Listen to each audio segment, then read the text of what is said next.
Bismillah, Assalamualaikum warahmatullahi wabarakatuh. Saya Bunga Nafa Natasha, NIM 1914020048, jurusan Pendidikan Bahasa Arab. Video ini saya buat guna untuk memenuhi tugas ujian tengah semester mata kuliah Taklim Ta'lim Al-Arabiyah. Soal pertama adalah jelaskan pengertian pengukuran, penilaian, dan tes. Lalu jelaskan hubungan antara ketiganya. Kemudian jelaskan pengertian taklim atau evaluasi dalam pembelajaran bahasa Arab. Pertama, pengertian pengukuran. Pengukuran merupakan proses membandingkan sesuatu dengan suatu ukuran tertentu yang bersifat kuantitatif. Pengukuran ini dalam hal belajar mengajar dilakukan untuk mengetahui seberapa besar pengaruh atau perubahan tingkah laku siswa setelah melakukan proses pembelajaran. Kemudian penilaian. Penilaian merupakan suatu proses untuk mengetahui apakah suatu program yang telah ditetapkan sebelumnya telah berjalan dengan baik atau belum. Penilaian ini juga disebutkan sebagai suatu proses di mana informasi yang didapatkannya berkaitan dengan tujuan pembelajaran. Lalu tes. Tes merupakan suatu alat yang berisi tugas yang harus dikerjakan ataupun pertanyaan yang harus dijawab oleh peserta didik guna untuk mengukur suatu aspek perilaku tertentu.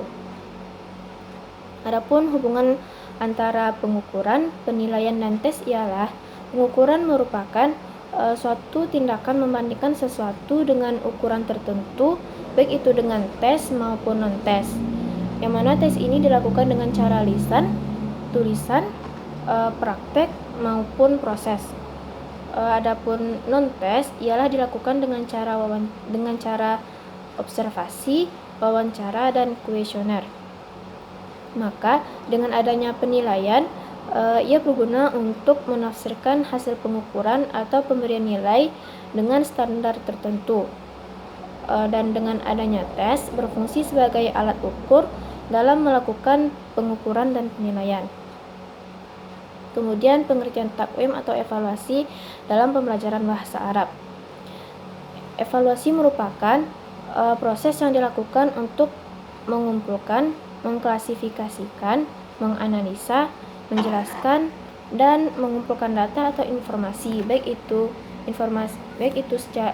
kualitatif maupun kuantitatif untuk digunakan sebagai menetapkan keputusan. Adapun evaluasi dalam pembelajaran bahasa Arab ialah merupakan suatu komponen penting dan tahap yang harus ditempuh oleh guru untuk mengetahui keefektifan pembelajaran. Soal kedua, jelaskan dengan contoh terkait tujuan, sasaran atau objek, serta prinsip-prinsip dalam melakukan evaluasi. Tujuan evaluasi ada dua, yaitu tujuan umum dan tujuan khusus. Tujuan umum evaluasi ialah yang pertama sebagai alat bantu dan bukti mengamati tingkat keberhasilan peserta didik dalam mencapai tujuan yang telah ditetapkan. Yang kedua, untuk mengetahui efisiensi dan efektivitas metode yang digunakan dalam proses belajar mengajar. Adapun tujuan khusus evaluasi ialah yang pertama, untuk merangsang peserta didik dalam menempuh program pendidikan. Yang kedua, mencari dan menentukan faktor penyebab keberhasilan dan tidak keberhasilan pendidik dalam mengikuti program pembelajaran. Lalu sasaran atau objek evaluasi. Yang pertama adalah input, ialah merupakan bakat kepribadian, sikap, dan inteligensi peserta didik. Lalu transformasi. Transformasi ini mencakup kurikulum, materi, metode, situasi sekolah, manajemen sekolah, guru, dan personal lainnya. Lalu yang terakhir adalah output. Adapun prinsip-prinsip dalam melakukan evaluasi ialah yang pertama ada kesesuaian, menyeluruh, keterpaduan, ilmiah, kerjasama, berkesinambungan, dan juga ekonomis. Lalu soal yang ketiga, hakikat dan sasaran. Jelaskan hakikat dan sasaran dari tes bahasa Arab. Hakikat tes bahasa. Tes merupakan suatu alat atau prosedur yang digunakan dalam melakukan penilaian dan evaluasi terhadap kemampuan bahasa dengan melakukan pengukuran terhadap kemampuan berbahasa, yaitu menyimak atau istimak, berbicara atau kalam, membaca atau qiraah, dan menulis atau kitabah. Adapun sasaran dari tes bahasa Arab, sasaran utamanya ialah kemampuan berbahasa yang meliputi kemampuan menulis, kemampuan membaca, kemampuan menyimak, dan kemampuan berbicara. Lalu soal yang keempat, pendekatan terhadap bahasa menentukan pendekatan pembelajaran bahasa, dan pendekatan pembelajaran bahasa menentukan pendekatan dalam penyelenggaraan tesnya. Jelaskan maksud pernyataan tersebut. Lalu ada 5 macam pendekatan tes bahasa. Jelaskan masing-masing beserta contohnya. Yang pertama, maksud dari pendekatan terhadap bahasa menentukan pendekatan pembelajaran bahasa, dan pendekatan pembelajaran bahasa menentukan pendekatan penyelenggaraan tesnya. Maksudnya adalah bahwa pendekatan terhadap bahasa itu bisa dikatakan sebagai pedoman dalam umum untuk menentukan langkah-langkah metode dan teknik pengajaran yang akan disampaikan, serta landasan berpikir dalam menentukan metode, teknik atau prosedur yang mengajarkan bahasa sesuai dengan tujuan yang telah ditetapkan. Pendekatan pembelajaran bahasa adalah seperangkat asumsi yang saling berkaitan dan berhubungan dengan sifat bahasa dan pembelajaran bahasa. Berdasarkan asumsi-asumsi itulah maka muncul pendekatan pengajaran yang dirasa yang dianggap cocok bagi asumsi-asumsi tersebut. Asumsi terhadap bahasa sebagai alat komunikasi dan bahwa belajar bahasa yang terpenting adalah melalui komunikasi. Maka lahirlah pendekatan komunikatif. Asumsi yang berbeda maka juga akan menimbulkan pendekatan yang berbeda juga. Lalu pendekatan tes bahasa. Yang pertama ada pendekatan tradisional, yaitu tes bahasa yang cenderung menghadapi prinsip bahwa tes bahasa itu dititik beratkan pada tes tata bahasa dan terjemahan. Lalu pendekatan diskret ialah merupakan wacana sebagai wujud penggunaan bahasa yang luas cakupannya, dipahami sebagai suatu yang terdiri dan tersusun dari wacana yang lebih kecil dalam bentuk paragraf dan kalimat. Lalu pendekatan integratif. Pada pendekatan ini kemampuan dan unsur bahasa pada umumnya tidak dilakukan secara terpisah-pisah. Lalu ada pendekatan pragmatif.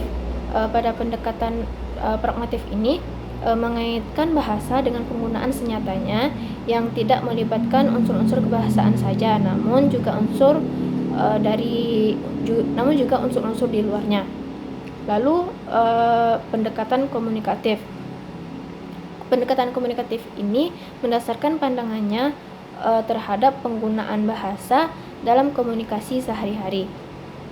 Lalu soal yang kelima adalah jenis tes bahasa, termasuk tes bahasa Arab dapat dilihat dari berbagai kriteria, yaitu berdasarkan tujuan penyelenggaraan, tahapan waktu penyelenggaraan, cara mengerjakan, cara menyusun, jumlah peserta, bentuk jawaban, cara penilaian, acuan penilaian, aspek bahasa, dan berdasarkan cara penyusunan.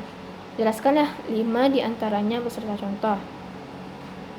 Yang pertama berdasarkan tahapan, terbagi menjadi 5, yaitu yang pertama tes masuk ialah yang dilakukan sebelum diselenggarakannya